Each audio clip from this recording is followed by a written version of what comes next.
श्रवण के माता पिता अयोध्या वासी थे। श्रवण के जो पिता थे ये एक साहूकार थे, सेठ, ब्याज से पैसे देते थे, किराने की दुकान थी। इनके घर पर एक महिला झाड़ू पोंछा करने आती थी। झाड़ू पोंछा बर्तन। घटना अयोध्या की। ये श्रवण के माता पिता हैं, जरा बहुत ध्यान से सुनिएगा।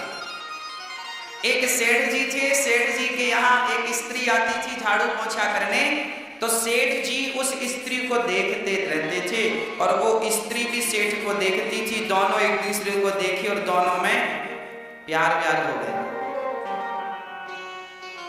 और दोनों जन रहने लगे साथ में। तो जो उस काम वाली बाई का जो पति था उसे पता चला कि मेरी पत्नी फलाने सेठ के साथ रहने लग गई है, उसके संग ज्यादा समय व्यतीत करने लगी है और मेरी पत्नी अब संबंध भी उससे बनाती है। तो ये व्यक्ति अयोध्या के राजा के पास गए। उस समय अयोध्या के राजा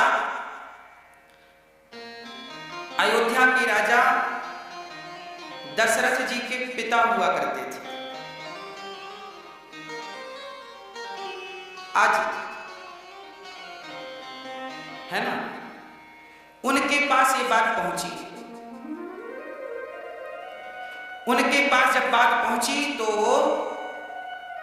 उन्होंने बुलाया, सेठ को बुलाया और बाई को बुलाया, यहां आओ। राजा ने कहा क्यों, तुम इसके साथ रहती हो? सेठ से कहा तुम इसको गलत निगाहों से देखते हो? अब वो सेठ डर गया, वो बाई भी डर गई। हाँ महाराज, हमसे गलती हो गई, ये बड़ी सुंदर है, हमारा मन चला गया।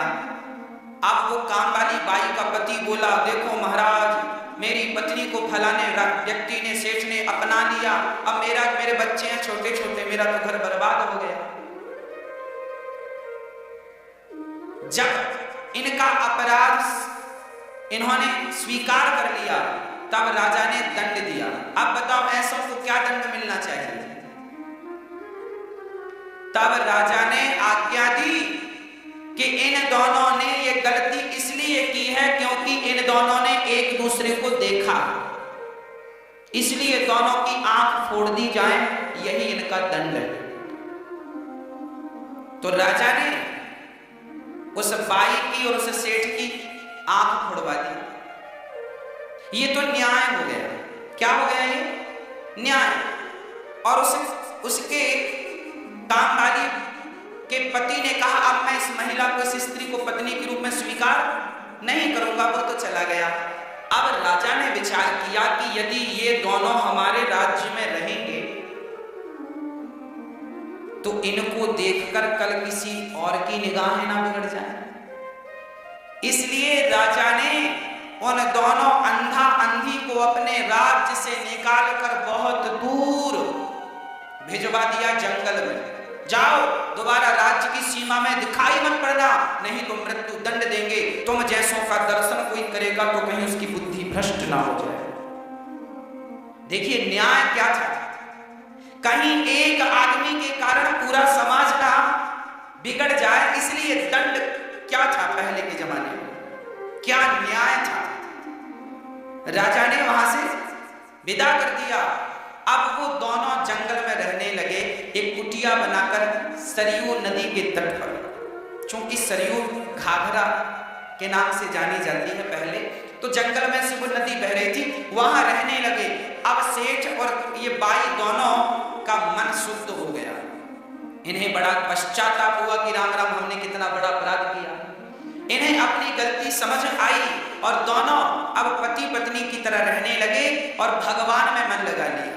और जब भगवान में मन लगाया, निष्काम भाव से जब भगवान की भक्ति की, तो भगवान की भक्ति के बल पर भगवान ने इनके अपराध को माफ कर दिया और इनके द्वारा, वो सेठ के द्वारा, वो बाई गर्भवती हो गई और उसके गर्भ से एक बालक पैदा हुआ जिसको आप और हम श्रवण कहते हैं।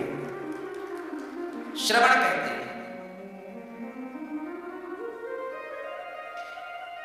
फिर श्रवण अपने माता पिता की सेवा करने लगे। श्रवण का विवाह हुआ तो श्रवण की पत्नी अपने अंधा अंधी को महेरी खवाया करती थी। महेरी जानते हैं? छाछ जानते हैं? छाछ, मही, मट्ठा, छाछ। छाछ में चावल डाल दो, थोड़ा सा नमक डाल दो और उसे पका करके खा लो, उसे महेरी बोलते हैं।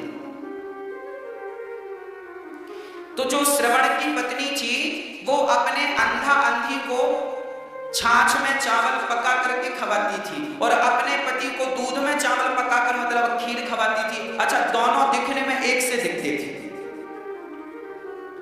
तो श्रवण के माता पिता सामने ही बैठ के खट्टी खीर खाते थे और ये मीठी खीर खाते थे। एक दिन श्रवण के माता पिताजी की थाली की जो खट्टी वाली खीर थी महेरी, वो ज्यादा गर्म थी, तो श्रवण ने पिता की थाली स्वयं ले ली और अपनी थाली पिता को दे दी। तो अब जब पिता ने खीर खाई तो पिता ने कहा, बेटा श्रवण, आज घर में कोई उत्सव है क्या? बोले, पिताजी उत्सव तो नहीं है। क्यों?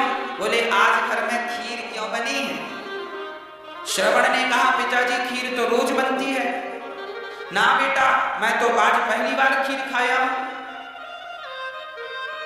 अब श्रवण ने पिता की थाली जब उठाकर चेहवा पे रखी तो खट्टी थी, दिखने में सेम थी एक सी, पर स्वाद में अंतर, एक खट्टी एक मीठी।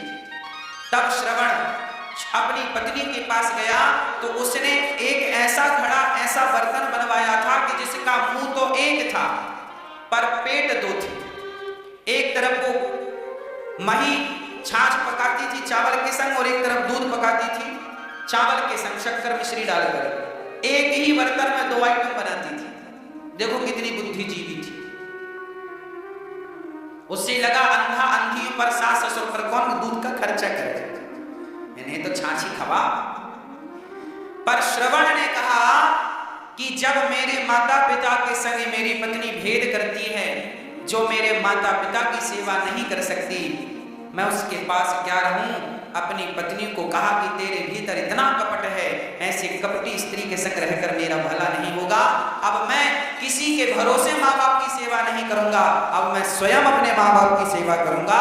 तब अपने माँ बाप को अपने पालकी पर बिठाकर कंधे पर, और श्रवण ने अपने उन्हीं अंधे माँ बाप को भगवान की चारों धाम की यात्रा कराई। देखिए, ऐसे माता पिता जो कि चरित्र से गिरे थे, ऐसे माता पिता का बेटा श्रवण भी जब माई बाप की, तुम्हारे माता पिता कैसे भी हो, तुम अपने माँ बाप की सेवा करोगे, तो श्रवण जैसे बच्चे ने जब माँ बाप की सेवा की